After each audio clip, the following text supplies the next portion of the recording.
ఈ ఒక్కడు మాత్రం మానవత్వంతో స్పందించి కొంత సహాయం చేశాడు ఇక్కడ ఉన్న వాళ్ళకి. ఇప్పుడు ఈ క్రైస్తవ మత ప్రచారకులు ఏం చేస్తారంటే బైబిల్ ప్రేరణతో చేసిన ఈ 99 మందిని పక్కన పెట్టేస్తారు. చిచ్చి వాళ్ళకి మా సంబంధం లేదు, వాళ్ళు క్రైస్తవులు కాదంటారు.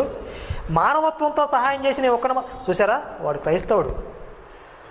బైబిల్ చదవడం వల్లే వాడికి అంత ఉన్నతమైన వ్యక్తిత్వం వచ్చింది, మీరు కూడా బైబిల్ చదవండి అని వాణిజ్య ప్రకటన వేస్తారు వీళ్ళు.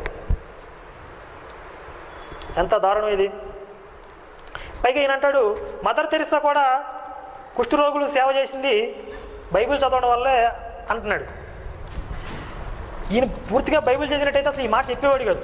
బైబిల్ దేవుడు యెహోవాకి కుష్ఠరోగులు అంటే అసహ్యం, కుష్ఠరోగులు నా సన్నిధికి కూడా రాకూడదు, వాళ్ళు వస్తే నా సన్నిధి అపవిత్రం అయిద్దని చెప్పాడు.